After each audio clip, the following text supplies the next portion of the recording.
Hello there, my name is Bryan. And I'm Bryan. And this is Bryan versus Bryan, episode 48. Fear Street, Part 1, 1994. I got the title right. Congratulations. Yeah, you've been on a roll with that title. I know. I toot my own horn here. So, yeah, Fear Street, 1994. Netflix movie based on the R.L. Stine book series. I'm sure everyone's familiar with R.L. Stine from Goosebumps. I never read the Fear Street stuff. I was like their teenage version. I was a little younger. I just stuck with the Goosebumps. I thought that was the cool stuff. But I guess the Fear Street was the more hardcore one, where they'd have actual blood and gore. Yeah, I actually didn't even know this was a series until you said something. It was just like episodes ago we were talking about 90s stuff, and then you were bringing this up.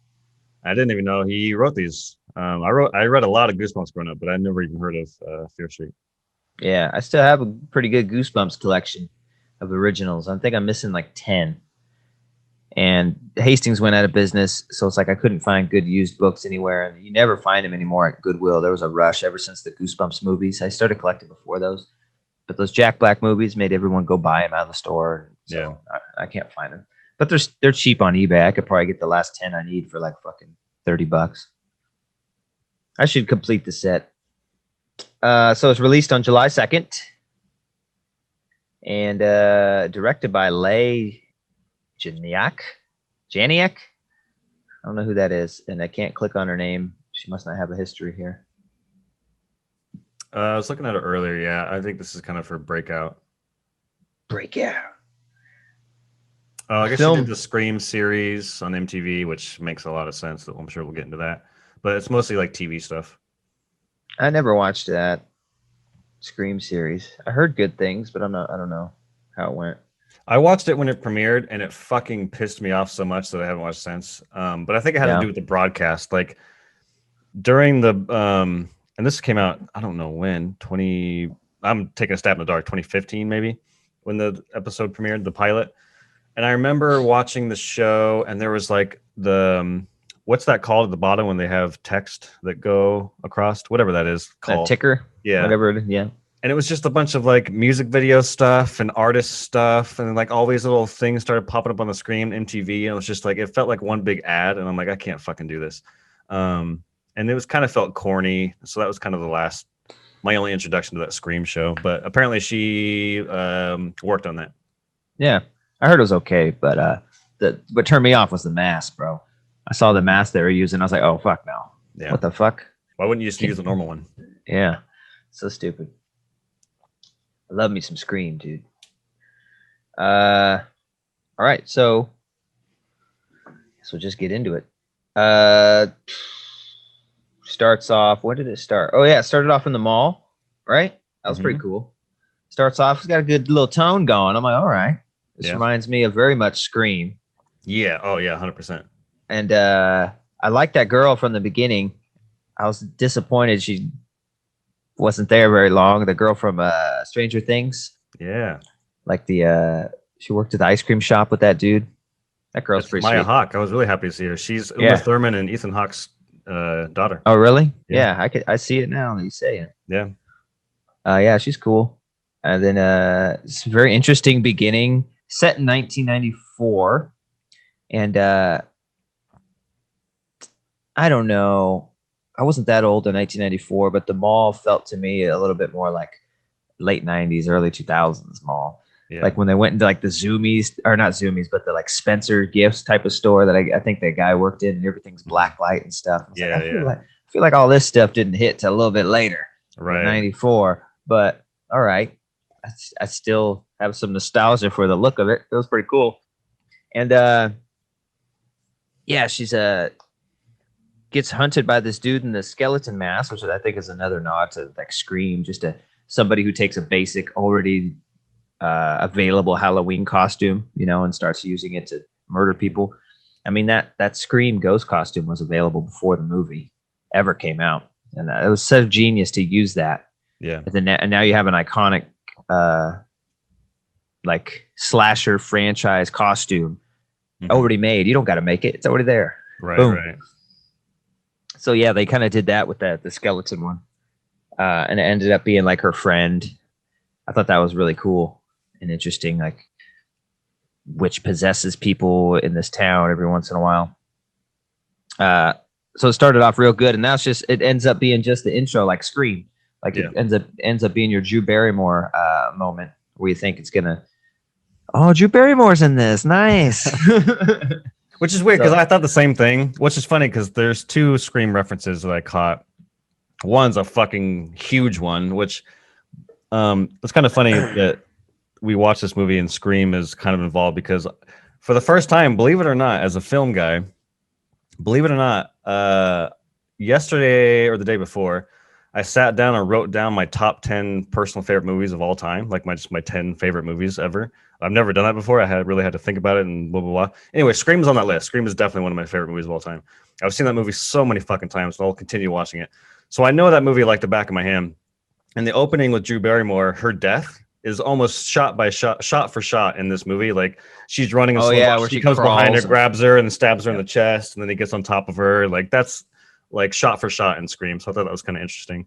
And the other thing, like you just brought up, which is why I'm remembering this, but it does feel like the Drew Barrymore thing. But it's kind of weird that, I mean, I like Maya Hawke a lot, and I hope I keep seeing her. I think she's got a pretty bright future. She's a pretty good actress. But I feel like they could have casted somebody with a little more clout. You know what I mean? Yeah. If you want to get that, because Drew Barrymore was a pretty big deal in '96. Like we all know who Drew Barrymore was. So yeah. So I thought it was kind of interesting they didn't go with somebody a little more popular. But yeah, and regardless, I thought it was an interesting, a pretty good opening, and a little. I don't know if you caught this. It happens really quick, but she was a Watkins. Her name was Heather Watkins. No, I didn't see or. It was like in the credits when they're doing all the like file stuff or whatever. Yeah, so that was pretty cool. I think that probably budget is why they didn't get a big name like Barrymore, because there's no one big in this really. And it does look like a Netflix movie. It doesn't look like a feature film to me when I look at it, which is, I don't know if it's a bad thing, but it's just something about Netflix movies don't look feature to me. Bird Box did, but weren't you telling me that wasn't like a Netflix exclusive that went to theaters or something? No, Bird Box was Netflix, I believe. Okay, that one looked like a movie to me. But other than that, most of them I can like, okay, this looks a little Netflixy. It's slightly like a one ring below feature film. Yeah, I don't know, something about the photography and stuff. Yeah, then we get into the real story. I'm drawing a blank. Go ahead, take it away. Yeah, so so then cue in a character named Dina, who has a younger brother. I forget his name, Ben or something. What's his name? Josh. Anyway, so Dina and Josh have this alcoholic father, and Josh is like, he's that character in the movies that has the map on the wall, and he's following all the cases. He's like the basement dweller guy, the D&D basement dweller nerd dude. And she is just like, I don't know. I thought she was kind of one-dimensional. I don't even know. She's just a band member who is in a breakup with somebody named Sam, who we haven't met yet.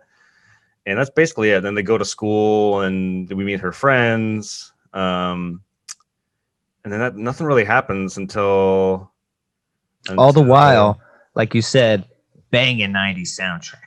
Yeah, the soundtrack's fucking awesome. Yeah, it's like it established, like, I think when they first walk into school, it does a breathe in, breathe out, breathe in. Oh shit, get some Bush in there. That's fucking cool, man. Yeah. I wish more movies were set in. I wish we kind of get away from the 80s, because the 80s nostalgia movie stuff has been done to death. So I would like to get some 90s in there, because 90s is like one of my personal favorite genres of music. I fucking love 90s music. Yeah, it's got good music like the 80s, and it's very colorful like the 80s. So it looks good on film. Mm-hmm. So then we get to a memorial for Heather, the gal that dies in the opening, at this football field where these two opposing teams are there to like have this memorial, but then there's a fight that breaks out. Meanwhile, we're introduced to Sam, who is her ex-girlfriend, and they're having like some weird breakup thing. Yeah, they lead it. The thing they lead that up. They build that up. They build that relationship up. That he's like, keep talking about her. Are you stuck on Sam again? She's got like letters. A little box she's holding on to. She's trying to like pawn it off on her friends to give it to her. Writing little letters that like "fuck you, Sam," or she'll cross it out and think of something else to say. And they keep building it up, and then we see the football team. It's like two opposing cities. What was it, like Somerville and then Shadyside? Yeah, they're very similar. I don't remember what the names were. Yeah, I think Shadyside was like the shitty one where all the murders happened, and then Somerville like hasn't had a crime in 30 years or something. They said, or a violent crime. It's like the perfect city. And Sam moved there with their family, and then we see them, and there's this guy, and he's grabbing this cheerleader's ass, and so you're like, okay, and she just keeps staring, and then we're like, okay, that's Sam. And then later they introduced that the cheerleader with the ass being grabbed was Sam. Yeah. And I just thought it was a weird build up to all this. It's like, oh, cool. Yeah. She's a lesbian. I go, whoa, crazy. Yeah. I was like, oh, they built it up so hardcore. I thought it was going to be something more significant. Like, I don't know. I don't know what I thought it was, but I was like, definitely felt they're building it for something. I didn't think it was going to be that though. Yeah, it feels a little out of touch. Well, here's the argument, because I see both sides, because I somewhat agree with you in the sense that, like, dude, it's 2021. It's not a surprise to have lesbian characters or gay. Like, it doesn't.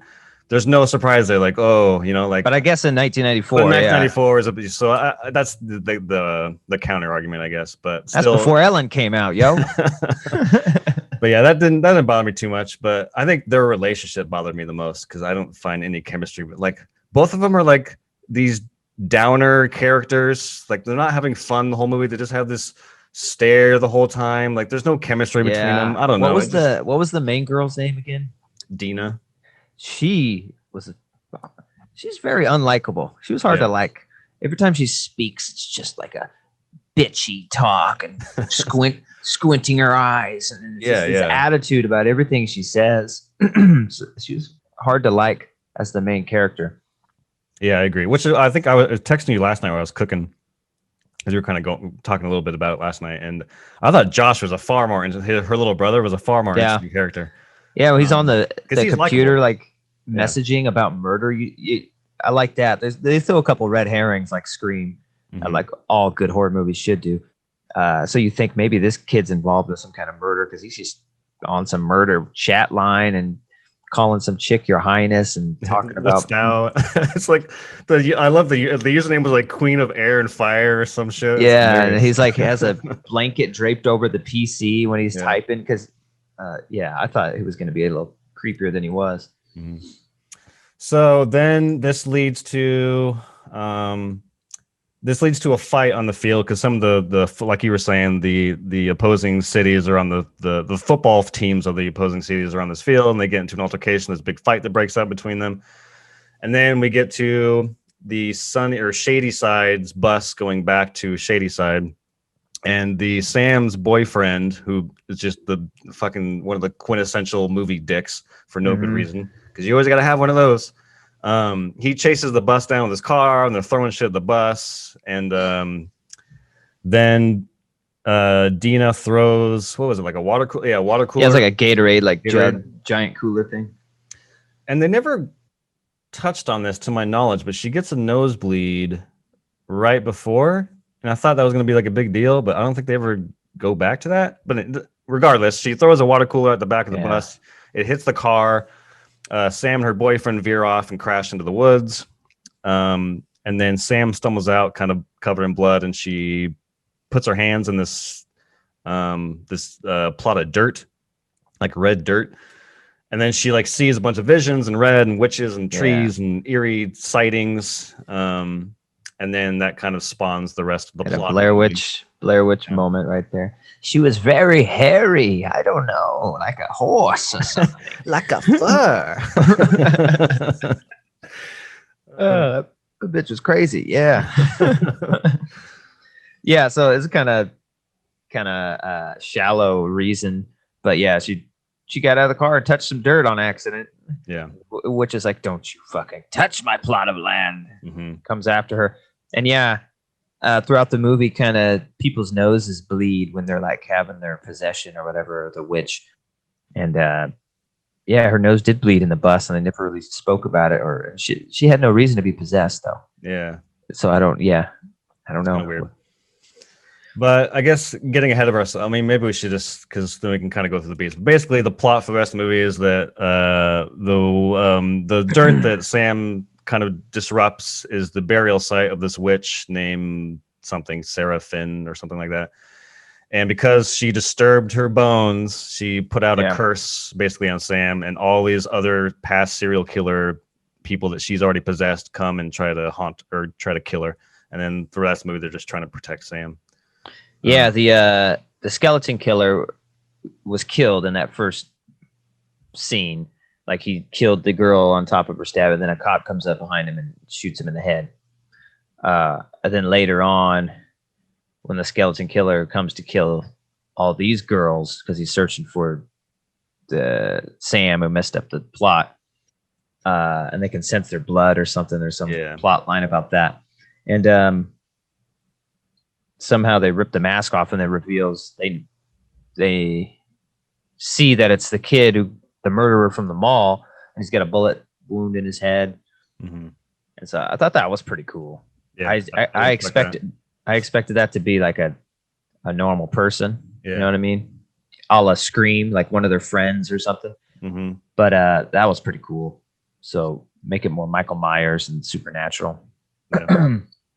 But so there's 3 serial killers. There's that one, the skeleton guy. Then there's the Jason Voorhees character. Mm-hmm. It's a guy with a bag over his head and an axe that apparently is from the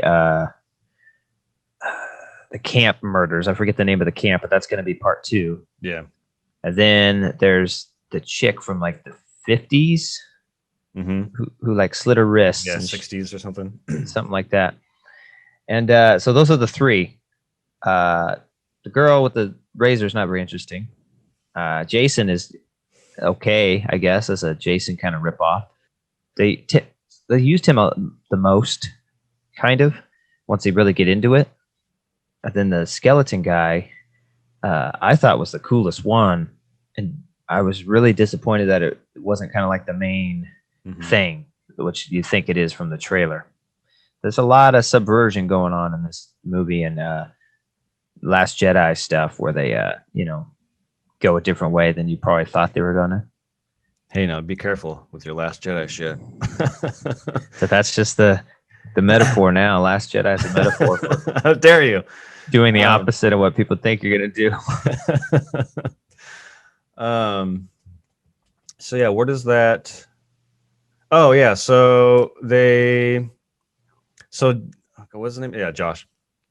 So Josh kind of finds out that the 3 killers that you just described are after Sam, and there must be like they think that maybe they've disturbed, or they find out that maybe they disturbed the burial site or whatever. So they go back out there and they try to like fix it, and that doesn't work. The Jason Voorhees guy comes after them, and they find out that they can sense her blood, and like throughout this time she's kind of been coughing blood everywhere, and this guy who keeps wearing the shirt full of her blood throughout half the movie.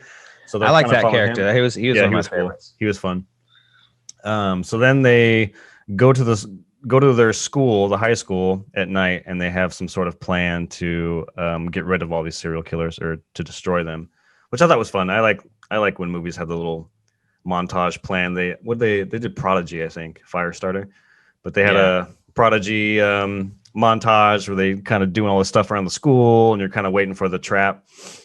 I was kind of, usually when they do this in movies, the trap goes wrong and then it's like suspenseful, but in this case the trap went fine, which I kind of thought was lame, but because that's what makes it suspenseful, right? You see all the trap, you're like, yeah, here we go, here comes the trap, and then things start to fall apart, and you're like, oh, how they gonna it was kind of interesting that when they do that the murderers are only interested in the target. Yeah. Like, and they'll just walk right past other people, which is kind of different. Usually, even like Michael Myers, he's after Laurie, but he murders everyone in the fucking way. He doesn't just walk past you. So that was an interesting, something different that they did. Yeah. So they basically trap them into the bathroom and set up a bomb for more or less, and it all the 3 serial killers explode, and they come back in there and see all the remains and the guts and all this shit, and then they start T-1000. The T-1000, all the little parts are coming back together, and they start to form again. So then they run into a different room, and they're being chased again by Mr. Voorhees ripoff, and they call a woman who had at some point beaten the curse or somehow survived the curse. She was the survivor of that camp. And I don't think anything came of that. Well, something does, but that later on. I don't remember how they got her out of the room. But they call her and she doesn't answer. And then so they come up with an idea of we'll just kill her. We'll kill Sam and bring her back to life. That'll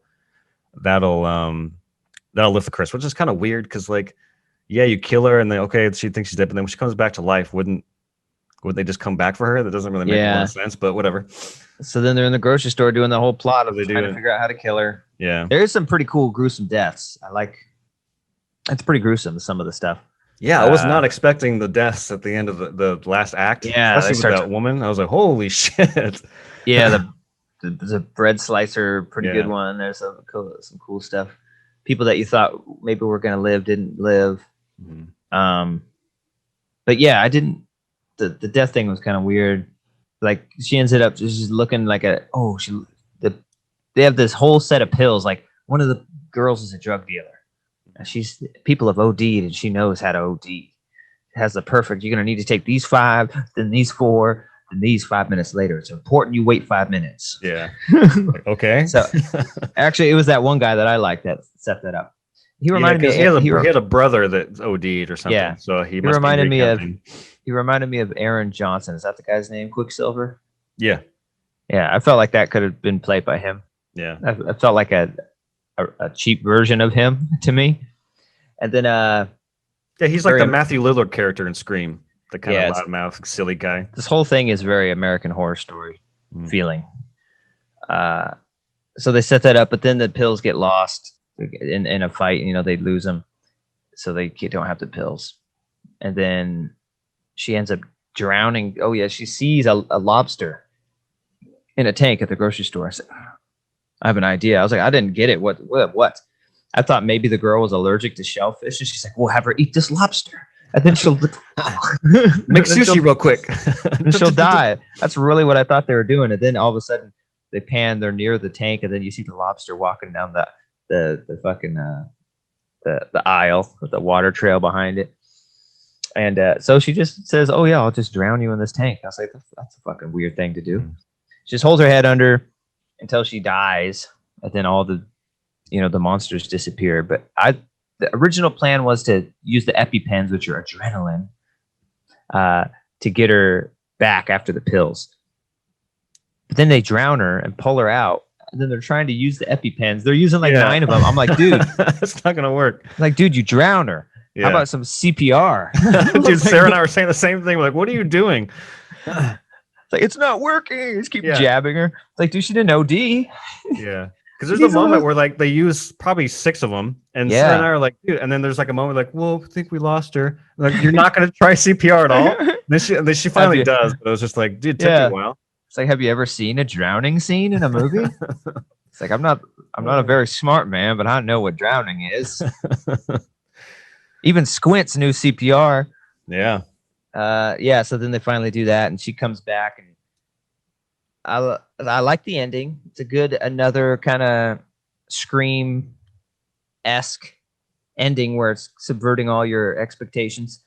Because it's kind of a live happily ever after. Like, oh, we beat it, and then their friends died, and that's kind of their friends are going to get blamed for all the murders and stuff because they're the ones that died, and they have to put it on somebody, and so they're not happy about that, but they're like, well, shit, it has to happen. Because nobody will believe us. And so the 2 girls are at the house together, kind of smooching and laying in bed. And then they get a call from that girl who survived the camp and said, you tried to call me and ask for me how to survive. And she's like, yeah, we did. Thanks for getting back to us so promptly. It's over now. We did it. We beat her. She's like, no, you didn't. Yeah, well, we kind of fucking did. We beat her. She's like, no, it's never over. It's never over.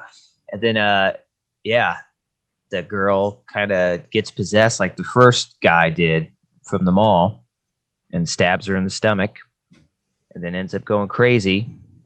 And they just tie her up or something. That was the end, right? They didn't do anything else. They just tied her up. Just tied her up. Yeah, they just tied her up. So yeah, tie her up with a phone cord. She's fucking possessed, this bitch. And then yeah, she gets her brother. He gets her brother, and she's like, "Look." And then she's like tied up on the ground. What am I looking at? Is this some, yeah, what the fuck's going on? Is this some kinky shit or what? Yeah, she's possessed. Oh, that sucks. And so, yeah, that's the end. And then they kind of just a cliffhanger of now she is possessed. So that was very interesting. I thought that I don't know why that didn't happen in the first place. I kind of thought that what was going to happen because that's what she does. She possesses new people, right? Yeah. And so I thought she was going to get possessed way earlier, but it never happened. So that's what happened. Then it. Okay. I was gonna say, yeah. Then it leads to like I think it's Anne Hathaway. I don't know if it looked a lot like Anne Hathaway, but they go to the woman who actually survived, the woman who calls them, and then she kind of sits them down to have the speech of like she's about to tell them the story of the 1974 the camp story, and that's kind of I think it's 1978. 78. That's where the story ends. Or the movie ends. Yeah, I don't know. I don't remember I don't remember what the girl looked like, but I do know that the next one they showed a little bit of that, and it has like the other girl from Stranger Things, like the redhead one. Yeah, and I like her too. So that looks pretty cool. I think the next one looks even more interesting than this one. Mm-hmm. Looks like a pretty cool Friday the 13th type movie. But back to this one. So that's it in a nutshell, baby. What are we rating this bad boy? What do you think? I thought it was okay. I don't think it was a waste of time. So there's that.